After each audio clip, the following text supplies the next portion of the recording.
नमस्कार friends, my name is Vivek Singh और मैं अपने इस चैनल में आपका स्वागत करता हूँ। एक कहावत आपने जरूर सुनी होगी, होनहार वीरवान के होठ चिकने पात, अर्थात होनहार लोगों की प्रतिभा बचपन से ही दिखने लगती है। आज की कहानी एक ऐसे ही व्यक्तित्व या कहें व्यक्ति विशेष की है जिन्होंने निवेश के क्षेत्र में दुनिया में अपना लोहा मनवाया। यह कहानी है दुनिया के सबसे बड़े इन्वेस्टर वॉरेन बफेट का। निवेश करना या ना करना बात की बात है।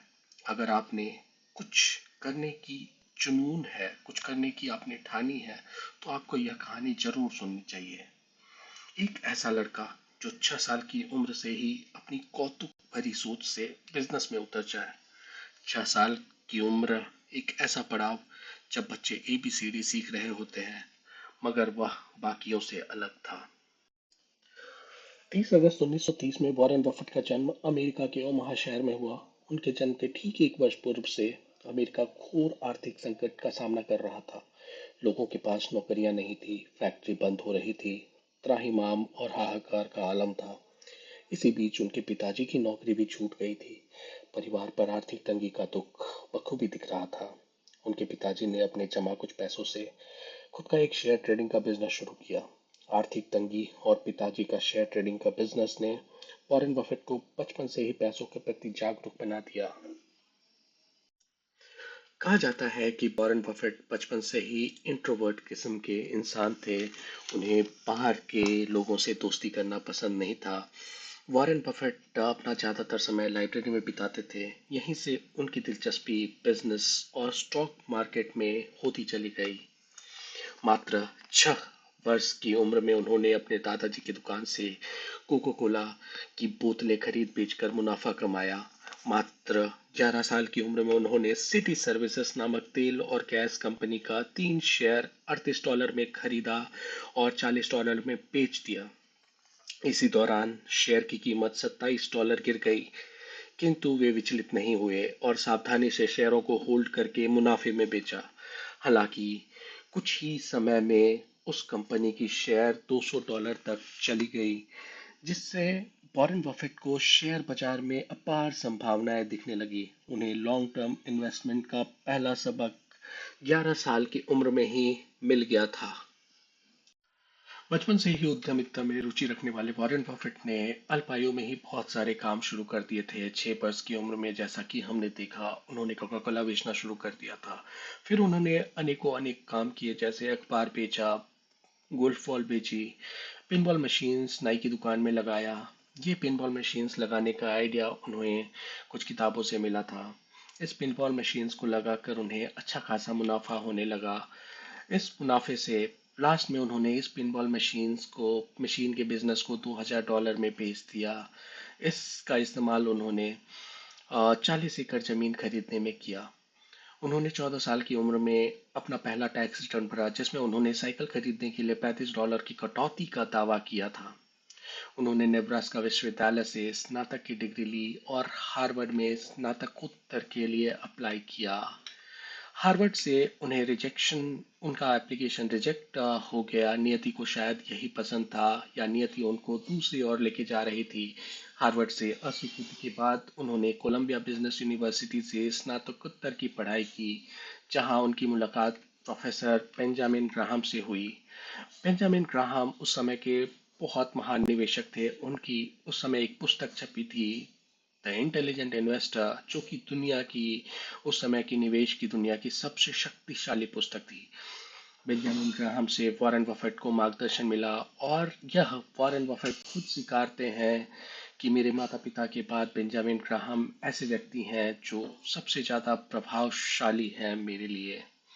अपने इंट्रोवर्ट नेचर का उनको पूरा अंदाजा था, अतः अपना आत्मविश्वास बढ़ाने के लिए उन्होंने पब्लिक स्पीकिंग का कोर्स भी किया। खुद पे किए गए इस इन्वेस्टमेंट की वे सदा सराहना करते हैं। इसी बीच बेंजामिन ग्राहम ने उन्हें अपने निवेश फर्म में नौकरी का ऑफर कर दिया। वॉरेन बफेट बहुत खुश हुए। वॉरेन बफेट की खुशी का ठिकाना नहीं था। उन्होंने तुरंत ज्वाइन कर लिया। वहाँ उन्होंने कंपनी का वैल्यू एनालिसिस और फंडामेंटल एनालिसिस सीखा। लेकिन काम करते हुए उन्हें लगा कि उनकी और बेंजामिन ग्राहम की सोच में बहुत अंतर है। वह कंपनी के अच्छे प्रबंधन को प्राथमिकता देते थे, जबकि बेंजामिन ग्राहम कंपनी के नंबरों को और बैलेंस शीट को प्राथमिकता देते थे। लेकिन फिर भी दोनों एक दूसरे के काम की सराहना करते थे और संतुलन बनाए रखते थे। वहां काम करते हुए बफेट नई कंपनियों पर शोध करने लगे। शोध करते करते उन्हें न्यूयॉर्क की एक चॉकलेट बनाने वाली कंपनी रॉकवुड के बारे में पता चला, जो कोको बीन्स की कीमत में अचानक वृद्धि के कारण लाभ कमाने के लिए संघर्ष कर रही थी। वॉरेन बफेट को उम्मीद था कि यह एक सिचुएशनल या कहें परिस्थिति जन्य कारक है, जो जब कोको बीन्स की कीमत कम जाएगी तो यह कंपनी अच्छा मुनाफा कमा सकती है। अतः उन्होंने अपने निवेश का 75% उस कंपनी में लगा दिया। यह एक बहुत बड़ा जोखिम था जो उन्होंने लिया, लेकिन जैसा कि वॉरेन बफेट ने उम्मीद की थी, 1950 में अर्थव्यवस्था फिर से पटरी पर आई और वॉरेन बफेट को भारी मुनाफा हुआ। वॉरेन बफेट ने हमेशा वैल्यू इन्वेस्टिंग पर ध्यान केंद्रित किया। अब 1956 में उन्होंने अपने घर के एक कमरे से अपनी खुद की निवेश फर्म स्थापित की। उन्होंने तब परिवार के सदस्यों और दोस्तों की साझेदारी के साथ यह फर्म शुरुआत किया था। अब उनका वार्षिक रिटर्न बहुत अधिक हो चला था, जिसे देख कई लोग उनके उस फर्म में निवेश करना शुरू कर दिए थे। बेंजामिन ग्राहम से प्रभावित होकर उन्होंने कम मूल्य वाले शेयरों में निवेश करना शुरू कर दिया। सिगार बट रणनीति के नाम से मशहूर एक बहुत ही प्रचलित रणनीति है, जिसके तहत वह बहुत सारे कंपनी की तलाश किया करते थे।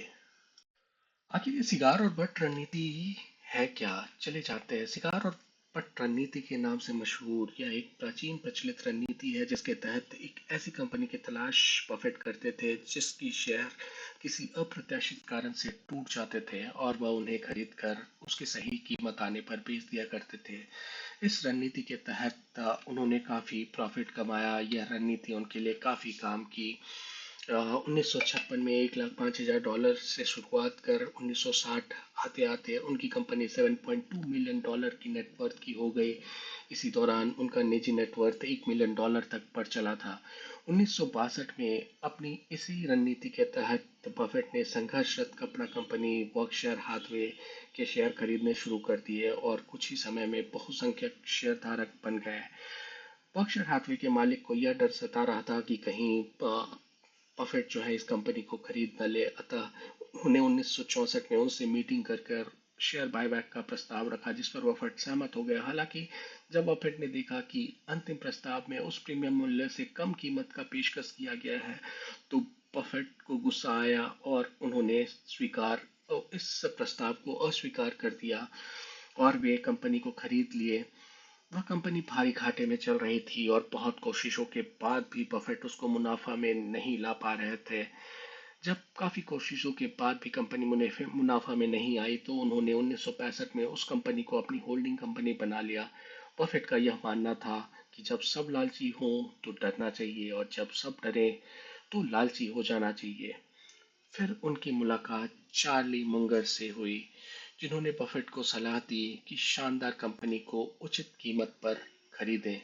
इसी सलाह के कारण बफेट ने कुछ शानदार कंपनियों को जो कि उचित मूल्य पे था उनको उन्होंने खरीदा, जैसे कि एप्पल, अमेरिकन एक्सप्रेस, मैकडोनल्ड आदि कई अन्य कंपनियां हैं जिसमें बफेट ने इसी रणनीति के तहत निवेश किया। अब 2008 आते आते बफेट $65 बिलियन के आदमी बन गए थे। वह वॉरेन बफेट जो है दुनिया के सबसे अमीर आदमी में से एक थे। यह वॉरेन बफेट के निवेश जीवन का एक संक्षिप्त सारांश है जो हम सबको प्रेरित करता है। आपको यह कैसा लगा, प्लीज आप बताइएगा।